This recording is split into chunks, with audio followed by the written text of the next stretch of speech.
Good afternoon, guys. Still couldn't find my mic, so through the phone it is. Carrying on where we left off. Adventures in Wonderland. Or Iraq, whichever you want to call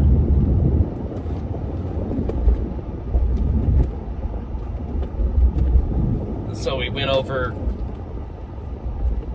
getting to Kuwait, going through Kuwait, getting our tent assignments, our cots, hanging around there. Really, I can't remember much of the details around there, but I do remember the moment we approached the berm, as it's called, literally a pile of dirt that forms a barrier with a giant chunk in the middle taken out for convoys to go through. I remember approaching it and getting a little nervous and scared, clearly, but behind the ears, E2, private, going to war. It seemed unreal, really, until that point. When Colonel West, yes, the same Colonel West from Florida, Colonel West ordered to go hot, which is clearly take our weapons off of safe and into fire.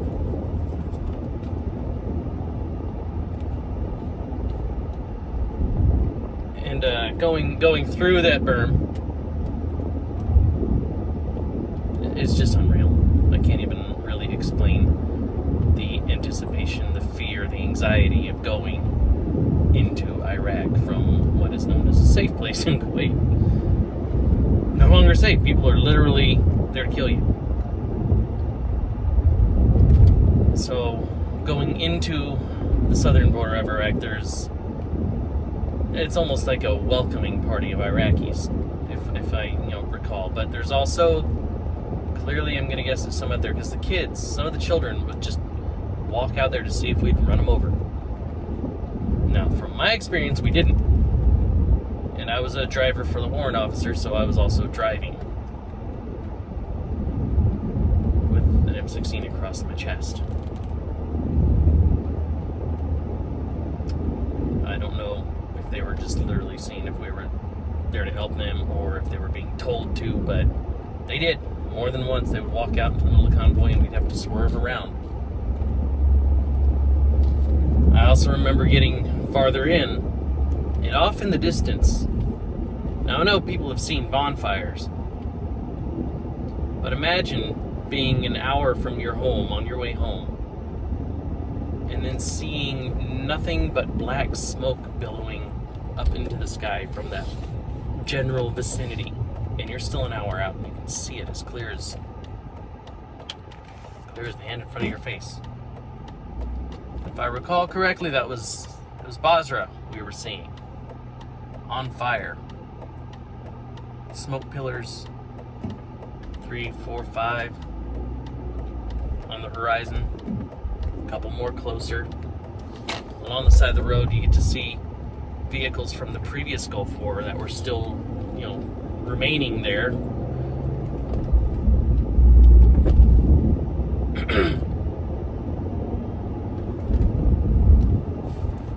And while we were driving through, one of the vehicles farther up in the convoy broke down and ended up pulling off. Now, we've got a 30-ton radar towing, and we have a generator Humvee, an FMTV, which is 5-ton, new version of the 5-ton towing the radar, and I think the shelter, and of course the Chief's Humvee. So we all pull over to guard them while they see if they can fix, and of course it's not a simple fix.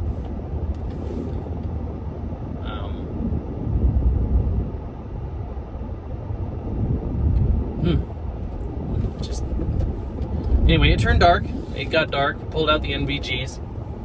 taking shelter in the back of our Humvee, and we see a car coming and approaching, which, you know, in America or any other place, shouldn't think anything of it, but thinking that they could be creeping to get us, and then it stopped and the lights went off.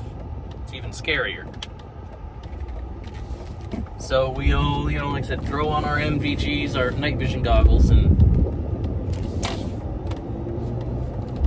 post guard around, keep an eye on them. It turns out they just broke down and they were just pushing their car past. We're spying, but they didn't want to kill us.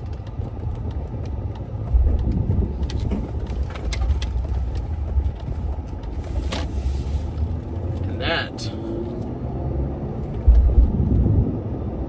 I mean, just the fear involved in that was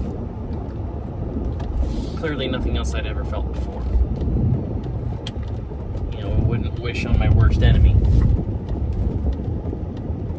So we ended up, eventually, I think they either got it running, I can't remember, or we left it and abandoned it and loaded them up. I think it's the second, I can't remember. But I do remember driving back across the berm towards Kuwait, and we had another 1 day of reprieve before we